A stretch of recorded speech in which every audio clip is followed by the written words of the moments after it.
What's up, guitar players? Here is the easy version of Daydream Believer. I love this song, and if you want a more advanced solo fingerstyle lesson for this song, you can go to this video or look in the description for the link there. This one's going to be, again, super easy. You can just jump in, play along with the recording. No frills, no muss, no fuss. Let's go over the chords first. You're basically using every chord in the key of G major except for the 7 chord, the diminished chord. So you have a G major, an A minor, a B minor, a C major, a D major, and an E minor. Now there are a couple of kind of alternate chords you can use here if you want to. The first one is just an A7, so instead of a normal A, you can use an A7 in some spots. Just play that open G string.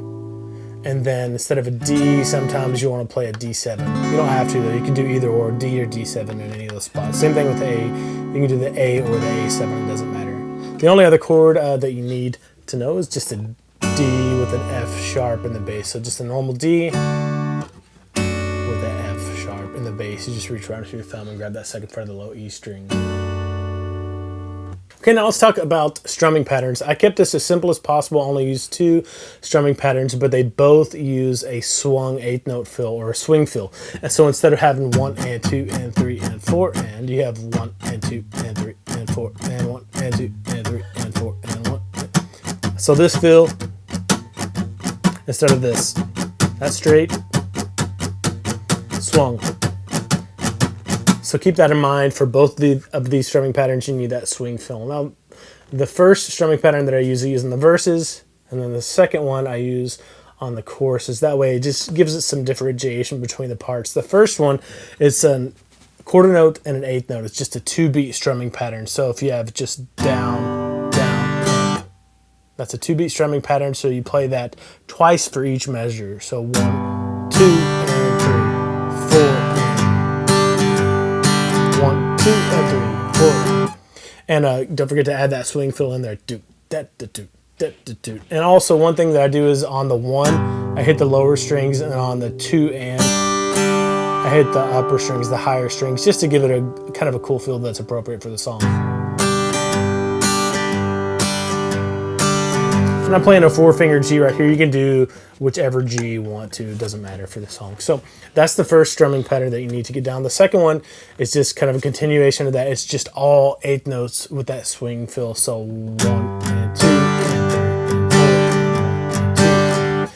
And on the 1s, I go down, up on the lower strings, and then on the 2 and, just to give it that same kind of. And I'm trying to mimic a drum kit here, so bass drum, snare, bass drum, snare, bass drum, snare. So 1 and 2 and 3 and 4. Those are the only strumming patterns I use throughout the entire song. And you have to memorize the intro chord progression, the verse chord progression, and the chorus chord progression. The bridge chord progression is the same as in the intro, so that's pretty easy to pick up on. But once you get the verse and the chorus down, it's just a matter of learning the order of the song. So if you are just getting into guitar and you don't have these chord shapes down, or you need help with your chord transitions, go to guitarfam.com and create your complimentary account there. You can go through a course called Guitar Foundations. It's completely free for everyone who has a complimentary account, and it'll help you with your chords and your chord transitions. So keep that in mind as you go through the song. If you feel like you need some extra help, that course has everything you need. So let's get into the progressions for these parts. Okay, the intro is just 1 measure of a G chord. So, and we're using just the down, down, up, 1, 2, and 3, 4, and strumming pattern for the intro. So 1 full measure of G, 1, 2, and 3, 4, and then move to a D for 1 measure, 1, 2, and 3, 4. And when you play that D, make sure to leave the low E and A strings out as you strum. So 1, 2, and 3, 4, and then back to a G for 1 measure, 1, 2, and 3, 4, and then back to a D, and I just did a whole note there because that's where it comes in and starts singing. If you're singing with this is a really great version to strum along with and just sing, or you can pull up the recording and play through it. So that intro, 1, 2, 3, 4.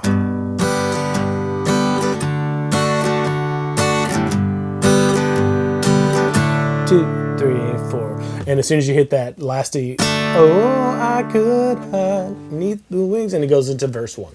And for the verses, I keep the same strumming pattern going, just a kind of simple doom, chicka, doom, chicka. And it starts off on a G for 1 full measure, so that you're gonna have that strumming pattern twice. Then an A minor in the next measure, 1 full measure, 1, 2, and 3, 4. And for that A minor, make sure not to hit that low E string. You want your lowest string to be that A string. And you move to a B minor, only bar chord in the whole song. Same thing, leave that low E string out for this 1, 2, and 3, 4, and then the next measure is a C chord. Same thing, 1 full measure, 1, 2, and 3, 4. So that's the first phrase of the verse. And if you need to, take this just 4 bars at a time until you memorize the progression. I have the chord chart for you. You can go to guitarfam.com. The link will be in the description for you to download the PDF for the chord chart. The next line is 1 full measure of G, 1 full measure of E minor, then 1 full measure of either A or A7, and then a 1 full measure of either D or D7. Make sure on that D to leave the low E and A strings out. And if you want to, at the end of this video, I'll have Chelsea with me singing the full version of the song so you can follow along and get some kind of idea for what it's supposed to sound like in context.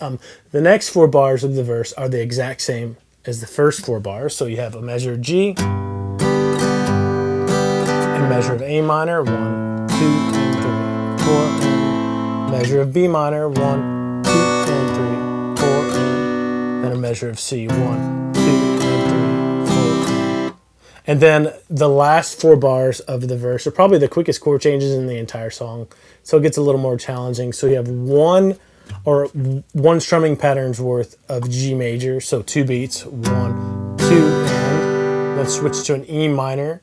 Then you have 1 strumming patterns or beats 3 and 4, 2 beats of an E minor, 3, 4, and 2 beats of A minor, 2 beats of D. And then the next measure and the measure after that are just all quarter notes, all down strums because of the way the song goes. And you go a G twice, and then a D over F sharp, then a G, A minor, G, F, D over F sharp, and then an E minor. And that's da da da da da da da going into the chorus, so that'll sound like. And that should sound pretty familiar to you if you know the song. And this is the toughest part of the song, of the easy version of this song. So you might want to take some extra time and really get those chord transitions down. And if you're having trouble with it, do this. Separate the challenge by only going through 2 chords at a time. So just work on that D over F sharp to G at first. So G, D over F sharp, G, D over F sharp. Then the next one, that A minor. So the G to the A minor. And over time it'll come together. But it'll sound like this. So let me play that entire verse for you. I'll play just the verse for you. The intro is pretty simple, so here you go. So, oh, I could hum. A minor, B minor, C, G, E minor, A7, D7, G, A minor, B minor, C, G, E minor, A minor, D.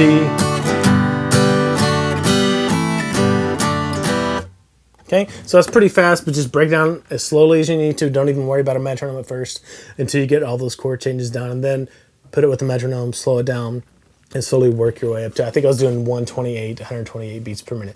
And once you know verse 1, verse 2 is the exact same, so all you have to do is plug in this progression when verse 2 comes around. Okay, let's get into the chorus now. The chorus is where I changed the strumming pattern to something a little more active to, differentiate it from the verse. And this is just the straight 8th note strumming pattern. So 1 and 2 and 3 and 4 and 1 and 2 and 3 and 4 and again on 1 and you can do the lower strings, and on 2 and you can do the higher strings. So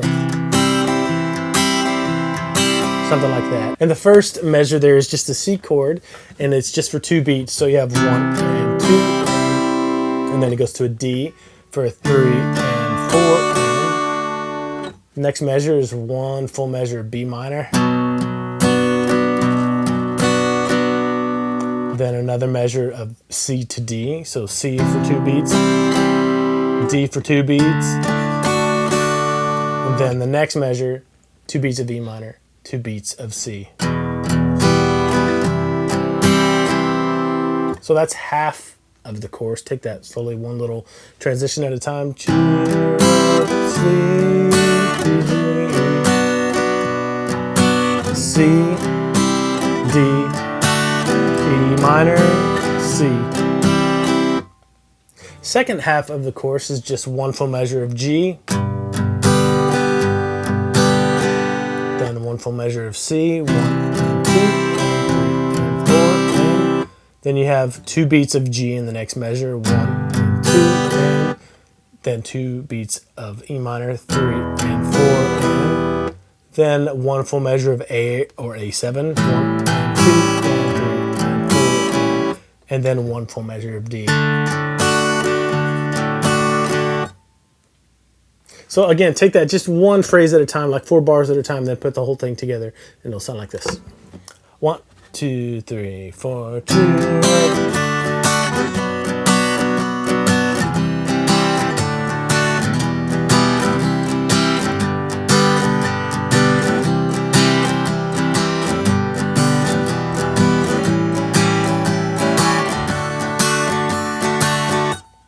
And one thing you can do to kind of smooth the transitions out for the chords is hit whatever strum, whatever 8th note strum, right before a chord transition. Hit that with open strings just to kind of cover that chord transition and give yourself time to get the next chord. So if I have C to D, hitting that perfectly can be pretty tough when you're first starting out. So you feel free to do this 1, 2, and 3, and 4, and then B minor.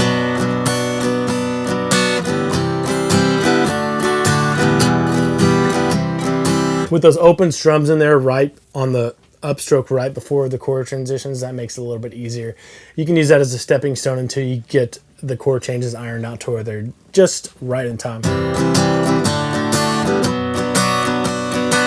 where there's no seam there. So that's the chorus of the song. Now all that's left to do is memorize the outline or the layout of the song and the bridge, which you already know because it's really just the intro of the song. So the song goes intro, verse, a chorus, verse 2, and then chorus 2 is a double chorus, so you just play the chorus twice. Then you go into the bridge, which we'll learn here in a second, and then you play chorus 3, which is just another double chorus, so play the chorus twice, and that'll take you to the end of the song. Now for the bridge, all you have to do is alternate between a G and a D, just like you did for the intro of the song. So 1 and 2 and 3 and 4, and we'll switch to a D, 1 and 2 and 3 and 4, and back to a G, 1 and 2 and 3. And here you can go 1, 2, triplet on that D if you want to, just to kind of match what's going on with the song. Back to G, comes the D, triplet, and then you would go right back into the chorus. So that's a very simple version of Daydream Believer, which is tougher than you might think just because some of the chord transitions are so fast and there's so many of them, but this is a great song to work on if you're wanting to get your chord transitions up to the next level and kind of work on a swung strumming pattern that has that kind of kick, snare feel to it, which is really great. If you're having trouble with any of this, go to guitarfam.com, create your complimentary account, and start going through Guitar Foundations, and feel free to email us with any questions you may have along the way. support@guitarfam.com. In the meantime, here's a full little performance. I'll run through this with Chelsea singing it, so you don't have to listen to me sing anymore. See it.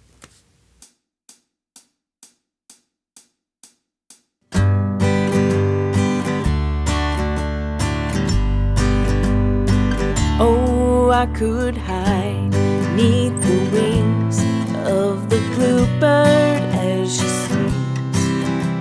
The 6 o'clock alarm would never ring, but it rings and I rise, wipe the sleep out of my eyes. My shade razors cold and it stings. Cheer up, sleepy Jean.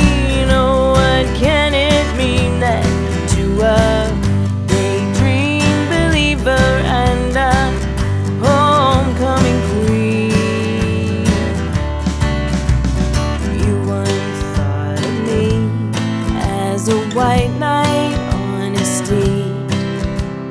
Now you know how happy I can be. Oh, and our good times start and end without $1 to spend.